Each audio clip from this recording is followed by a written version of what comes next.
Hello everyone, and welcome back to our daily videos of Is the Shrine Worth It? During the anniversary, we're going to be getting 4 new perks every 24 hours. We're going to have a look at them in this video, give you a rating of how effective they are, and then tell you if they're worth picking up in the shrine or not. Just for reference, it is normally only ever worth picking up perks that are from licensed characters or characters that have recently been released. Today is the first time where I think I can give the shrine a 10 out of 10. We have perks from The Lich, Nicolas Cage, Ghostfaced and Quentin. Those perks are Dark Arrogance, Scene Partner, Thrilling Tremors and Vigil.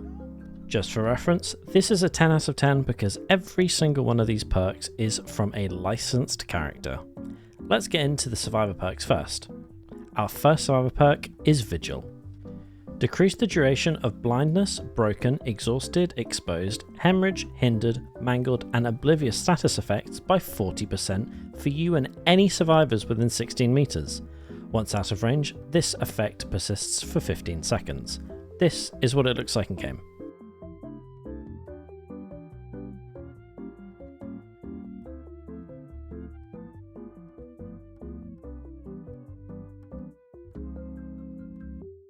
I am giving Vigil a 10 out of 10 in terms of its strength. It is quite hard to see in game, but 40% of everything negative that can affect you being diminished is a huge amount of a buff for the survivors. This perk goes into literally any single build and it just gets stronger when you add perks around it. For instance, in the video that we showed you, we had Sprint Burst. 40% of that cooldown is reduced. That is a huge amount. You could be sprinting over the map so much more because of Vigil. On top of that, loads of killers have all kinds of debuffing effects with their abilities. This diminishes them by 40% pretty much for all of them. 100%, this couldn't be a more clear-cut pick this perk up. Our next survivor perk is Scene Partner. Scene Partner activates when you are in the killer's terror radius. Whenever you look at the killer, scream. Then the killer's aura is revealed to you for 6 seconds. There is a chance that you will scream again. If you do, you will see the killer's aura for an additional 2 seconds. Scene Partner goes on a cooldown for 40 seconds. This is what it looks like in game.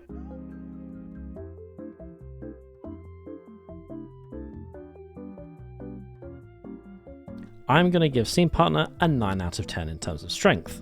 Scene Partner gives you arguably the most important information in the game, which is where the killer is. And for 6 seconds, possibly for 2, and if you add Eyes of Belmont, you can increase that duration. This is so strong. It does come with a slight risk, that is why I'm not giving it the full 10 out of 10, and that risk is that the killer sees you scream or hears you scream and then goes straight towards you because you're being really annoying and loud. Even so, this is again from a licensed survivor, so I would 100% pick this up in the shrine. It's super strong and it's licensed. We love that. Let's move on to the killer perks. Our first killer perk is Thrilling Tremors. After picking up a survivor, all generators not being repaired by survivors are blocked by the entity and cannot be repaired for the next 16 seconds. Affected generators are highlighted by a white aura. Thrilling Tremors can be triggered once every 30 seconds. This is what it looks like in game.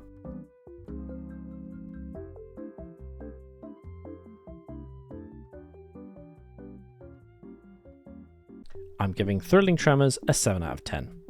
Thrilling Tremors is pretty strong, but it's not quite like the other gen regression perks, so it is still pretty good to put in most of your builds. There's not much more to say about it really. It's pretty good, it can fit into loads of builds, and if you down people a lot, it's great.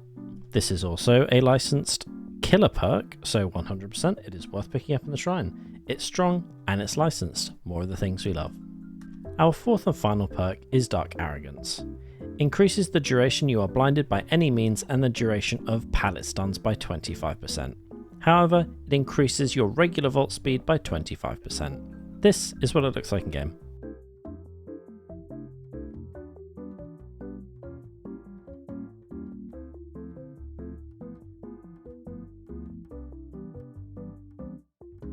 Personally, I am going to give this a 4 out of 10. I don't think it's very strong at all, and I don't know why you'd want to be stunned for 25% more of the time. It just doesn't make any sense to me.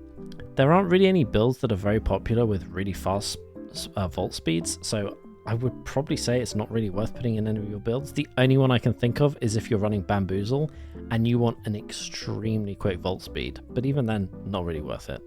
Even if this isn't strong, this is a licensed perk. Because we've got so many in this shrine today, I would say it's definitely worth picking up if you've got the shards. It's 100% worth a shrine pickup, but it's not that strong, and I would prioritize all 3 of the other perks in the shrine before you pick this one up. So to recap today, we want to pick every single one of these perks up. That is an incredible thing to say. Can't believe I've actually managed to say it today. See you tomorrow for hopefully another one of these amazing shrines. That'd be great. See you then. Bye bye.